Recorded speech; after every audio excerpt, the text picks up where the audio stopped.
question 10, right? Let's see. As with all questions, right, we need to, the description is very, very important.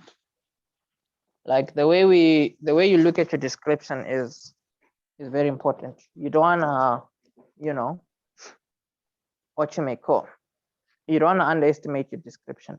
So it says here in the diagram, right? And our description, yeah, whatever we do, as said many times already, we read it, we look at the sketch. You read it, you look at the sketch. So it says here in the diagram, the circle with center F. Let's see here, we have a diagram and we have a circle, right? And in the center here, we have F. So there you go. They said here in the diagram with center F, F is drawn. Wait a minute, what? In the diagram, the center with center F is drawn. Okay.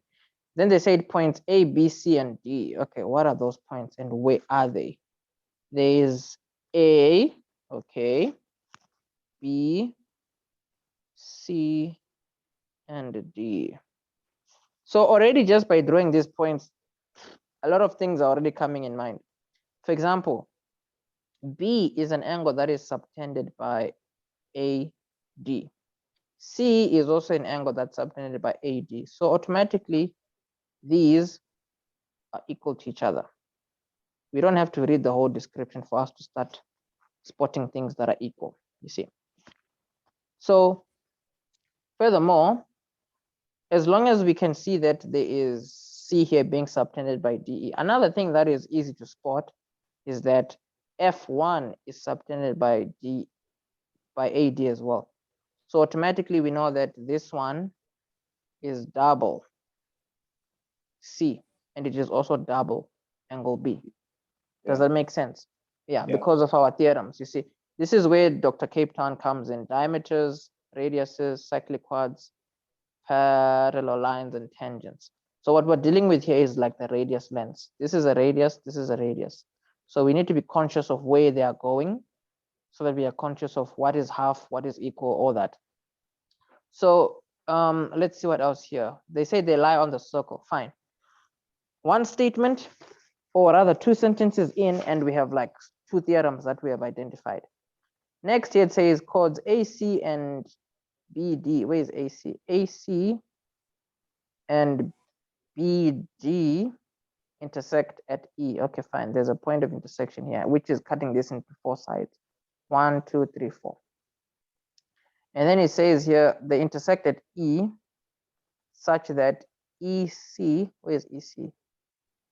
EC is equal to ED. Okay, so that's gonna make this equal to that. We might as well add that. As long as it's not too cluttered, let's just add it. You know, these are gonna be equal because they are base angles of an isosceles triangle. Next, they said K is the midpoint of chord BD. So this is important. K is the midpoint of chord BD. The reason why this is important is they're trying to tell us that FK cuts BD in half. So automatically they're giving us another theorem. They're trying to tell us that this line is equal to the other side, right? However, what is actually more explicit is the fact that this is a 90-degree angle. That's like theorem 1. A line from the center of a circle, if it bisects a chord in half, then it means that it bisects it at an angle of 90 degrees. So that's important for us to know. The fact that BK is equal to KD. This is information that is given. However, it then just means that FK is perpendicular to BD or DB, whichever way you want to write it. All this information is stuff they're literally like telling us from the description. The one thing that maybe sometimes makes Euclidean geometry difficult or look difficult is that when you're reading a description, sometimes it's difficult to see that way they're actually just giving us everything. But they don't just give you everything in plain sight. They just try and hide it in whatever they're saying. But then the more open you are to knowing that, okay, I have different theorems and these different theorems, they work in different ways, the easier it's going to be to spot these things. And unfortunately, it's all a matter of repetition, you see. With all that being said, they're now just mentioning just random things, right? They're now saying that from that being said, right, FK, which is this line here, AB, which is this line there, CD, which is this line there, AF, which is this line there, EF, which is this line over there, they are all just drawn in our sketch, right, after having to have mentioned the important things. So you can see how they have literally distinguished these random lines to everything else they mentioned. Everything else they mentioned clearly had some motive behind it. Them telling us that F is the center of a circle, that's important, because we know that anytime you have a center of a circle, that has brought about two theorems already.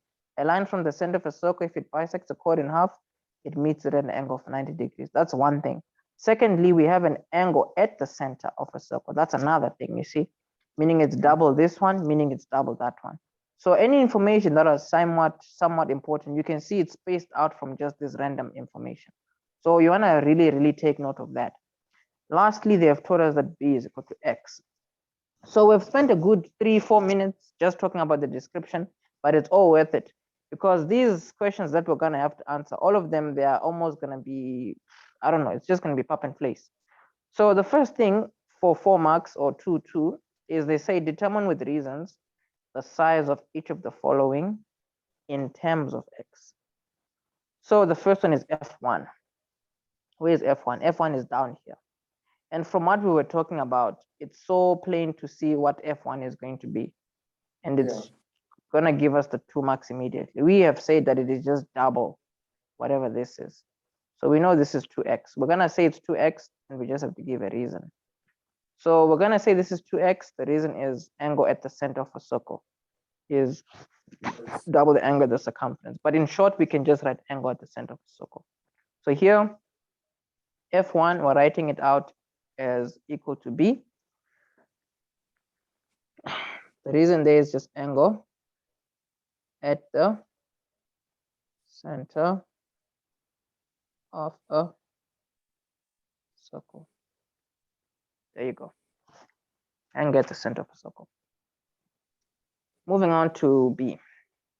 B, what does B have there? So there's A here, there's B here. B is angle C. They're asking us to get angle C.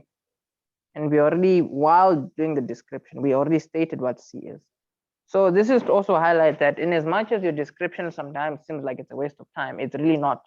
It's the one where you're gonna save time, because all these 2 mark questions, you have to remember any mark allocation, you multiply it by 1.2. That's what tells you how long you should spend on those questions. So we did not spend two minutes on this.